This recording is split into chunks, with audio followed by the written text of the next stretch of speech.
Hey guys, subscribe for daily content. And if you're shopping for gear, make sure you check out the description for the newest items at some of the very best online retailers. There's also links for some of the items that I personally recommend. Thanks! What's going on YouTube? Metal Complex here, and today I've got a very interesting knife review / knife overview to share with you guys. This is the Sencut Sachse or Sachs or Socks. I'm not really sure exactly how to pronounce it. I am sure that I am butchering it. I think it's spelled S-A-C-H-S-E. However, Google tells you to pronounce it is probably the right way. One of the goals with this video is to try and release it at the time that it's actually coming out. So I'm recording this weeks in the past, but I think this is going to be available soon. So I'm hoping that I can provide a link for you guys right down below so you can check it out. So make sure you check out the description. This is a really cool knife. Sencut is under the We Knives umbrella, so it's Sencut, it's Civivi, it's We. So if this looks like a Civivi, it's because they are literally the same company. This is a very inexpensive button lock. I'll tell you right now, these are supposed to come in at about $45, which is definitely the least expensive button lock that I have ever handled. As you can see here, it's got a pretty nice profile, nice action, and it is definitely high quality. So I'm pretty excited about it, and I think that you guys will be too. Thanks so much to Sencut for sending these in for me to take a look at. Thanks to my patrons for supporting me. There's a link for Patreon right down below, and please make sure to follow me on Instagram at metal_complex. Not only will I provide a link for this knife right down in the description, I'll provide a link for Sencut knives in general so that you can check out their stuff if you want to. They sent me two. I've been carrying and flipping this one a lot. It had button stick when I first got it, but it no longer has stick. This one still has stick because I have not been, flipping it nearly as much. So that might be the experience that you have. Let's go ahead and get a measurement. I'm going to go through this pretty quickly because there's not really a ton to say here. Overall length of the Sachse is... I know that cannot be how you're supposed to say it. 7.85 inches overall. It has a 3.5 inch blade, and the cutting edge is about 3.35. Not bad at all. I really expected it to be 8 inches, but it's just shy. Let's do some size comparisons up against the Ontario Rat Model 1 and the Ontario Rat Model 2. So you can see here, it's right in between. It just has a lot more presence than the Rat 2. How about up against the Benchmade Griptilian, or in this case, the Ritter Hogue, and the Benchmade Bug Out? You can see here it's definitely closer to the size of the Ritter Hogue. How about up against the Demco AD 20.5? There you go. And let's do the Spyderco PM2. Why did I lose that thing? There it is. Spyderco PM2 and the Spyderco Para 3. All right, that's it for size comparisons. How's the action? The action is freaking awesome. It's exactly what you want. We have a button that does not stick up very far, and it is definitely recessed in the closed position. It does not take very much of a press to get that button to disengage the blade, and the flipper tab is the right shape. There's a good amount of resistance up to the point where it actually releases and deploys. It's just good. It's what you want, right? And this is cool because for a long time, the ProTech Malibu was like one of the only button lock designs, and it was super, super desirable, right? So it kind of set the stage, the look, the profile, the simplicity of it, the position of the button, the depth of the button, the shape of the flipper tab. It just kind of was what we wanted. And it took some of these companies a little bit to catch up, but it's finally reached the budget world, right? Almost exclusively the Chinese budget world. But this is the first time I've seen one that's priced this low and actually has everything in the place that we want it. Sometimes I criticize a safe and common profile, like a simple profile, but this is kind of what people want. Before we start doing crazy, weird, batwing shaped button locks, which I'm sure will come down the road, I think we need, the generic ones first. So just kind of set the foundation for, what a good one is. So it's really nice to see that they got it right. They got the right shape. They got the right size. I know some people are going to want smaller, and they put everything in the right place. I'm really, really happy about that, and I wanted to emphasize that starting off here. Thickness up against the Spyderco Para 3, it's a little bit thicker, not bad. Length and height up against the PM2 and Para 3. You can see here that this guy is A little tiny bit longer than the Para 3 when folded up, not quite as long as the PM2. Maximum height, nowhere near the Spyderco Para 3 or PM2. So this is going to be a pretty familiar experience in the pocket for most people. It's just pretty straightforward. Let's go ahead and weigh it. What are we looking at for materials? Blade steel, I believe, yeah, you can just barely make it out there. 9CR 18 MOV, which I have no problem with whatsoever at $45. That does not make me unhappy. I've seen 9CR on knives that cost a little bit more than this. And you know what? For a budget steel, 9CR is pretty darn good. And when I say pretty darn good, I mean reasonable edge retention, good corrosion resistance, reasonable toughness, and very easy to sharpen. It's kind of what you want in a knife like this. The weight is coming in at 3.88 ounces, so not perfect ratios, but pretty good considering we're looking at a 3.5-inch blade. We are looking at scalloped steel liners. I'm glad they did that. And then just some peel-ply textured, some very simple peel-ply textured G10 scales, and that's really nice. How about blade stock thickness? Should we do that? I think we should. I'm asking myself if I should. Blade stock thickness is coming in at 114, probably 115 thousandths, which is appropriate. The grind is definitely one that's meant to, you know, kind of be assisted by a thinner blade stock, so I think that's good. Hardware check. Let me get out my tools. As per usual, my tools are very inexpensive and very recommendable. You can find them right down in the section of my description that talks about the tools I use on this channel. This is a T8 pivot, and then we have T8 body screws and T6 pocket clip screws. But minimal hardware and lots of T8 heads. That's very good. I'm very happy with that. This should not be difficult to take apart. Okay, let's get into the meat and potatoes. Like I said, we have a good ergonomic profile. Probably the most common ergonomic profile in existence.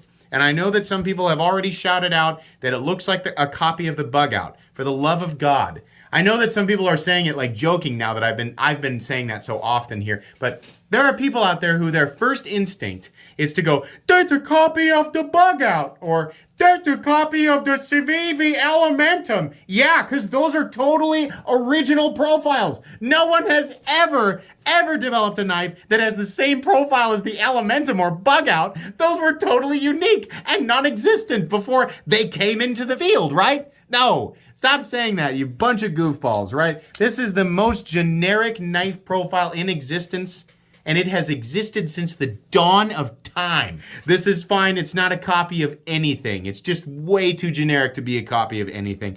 I'm glad that this was made the way that it was because it's easy to hang on to. I mean, there's a reason that we see so many knives with this profile. It's because that blade profile and geometry works. This handle profile and geometry works. The chamfering around the edges is really nice. You know what? I like everything about the ergonomic profile of this knife, except for one thing. Can you guess what it is? It's this stupid bill on this clip.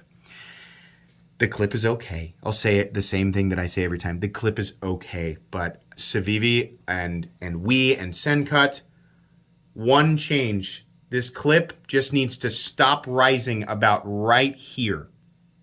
Just round it off right there and you're good to go. Because on every single one of these knives, we've got a little bit of a hot spot right here, and it just holds so many designs back from being essentially perfect, right? And this is one of them. But the clip it's okay. It's just a little bit too long, and it's got a little bit too much of a big goose face on the end of it. Anyways, we have meaningful traction on the G10 versions, at least. These will be peel-ply textured. This one you may have noticed is in micarta, which I don't believe will cost you any more. It's not it's not a different blade steel. So yeah, I mean, it's one of those things where you're probably going to get a whole bunch of different colors of micarta and a whole bunch of different colors of G10, and you can just pick whichever one works best for you. I like the jade and I like the peel-ply texturing, so I would choose one in G10. It just feels a little bit better to me, but that's up to you. We also have thumb studs, which, you know, their presence makes me question, did we need the flipper tab? The flipper tab, this knife is big enough that the flipper tab's not really in the way. Had they removed it, we would have had a little choke up position here. But since we have the flipper tab, this area is pretty much dedicated to just being a sharpening choil. Since the thumb studs are there, you have to keep your index finger behind the flipper tab if you're going to, you know, do a power cut into something thick like rubber or cardboard. And if you're going to cut straight down, you are quite a ways from the cutting edge. So personally, I would have preferred that this did not have a flipper tab. I don't think that it needs it. Now, for those of you who like to just sit around and fidget with your knives, that's also me, this thing is very fun to manipulate. It's very easy to manipulate, and everything works. Everything's in the right spot, so that's great. It's good to go. We have a satin finish drop point blade, and that thumb stud is kind of in the cutting path, not too bad. I can't fault it too much. We have a little bit of a flat, we've got a swedge, and then we've got a tip. The edge is sharpened very well and is quite thin. I will give you an example of this thing slicing paper. It really does have a great slicing geometry, and they have sharpened it very well.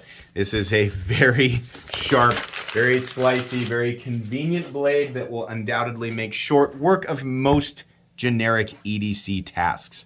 I really wish that this was tumbled. I know Sencut can do a tumbled finish and everything is satin. I just think it would look a little bit better, but it's not really that big of a deal. It literally just says Sencut, and then it says 9CR 18MOV in really teeny tiny numbers and letters, and that's it. The blade is really good. It's a really good straightforward blade. The only thing it's being held back by is the fact that there is a flipper tab on it, and we can't get as close to the cutting edge as some people might prefer during some tasks. But rest assured, the vast majority of the time, this blade is going to handle what you throw at it. As long as what you throw at it is not a cinder block or something stupid that people just like force folding knives into, right? Well, I baton with my folding knife because I don't have access to anything else that could possibly be used for splitting wood. Nope, a hatchet is just too rare an item around here. It's just me and my folding knife sitting out in the wilderness just splitting logs all day. Yikes. If you're doing normal knife stuff with your knife, then this is going to work just fine. Okay, so we do have a position for left-handed carry. If you are left-handed, the thing you have to watch out for is disengaging the button. But because we have a flipper tab and we don't have a choke-up position, you really don't have to worry about that. So, depends on how you look at it. If you're left-handed, this is pretty nice because your standard position, the only position that you have, this is the as close to the blade as you can get, you're not going to touch that button, which means you're not going to accidentally disengage it unless you're trying to. So lefties, yeah, you can, it actually is easier to manipulate with the left hand. I think button locks are easier to manipulate with the index finger than with the thumb. So honestly, yeah, lefties, enjoy this. It's, this is a good one. They didn't recess the position for the clip, so we don't have an ugly, cutout here, but it's also resting right on top of the G10, which is honestly par for the course with a knife that only costs $45. So what am I complaining about?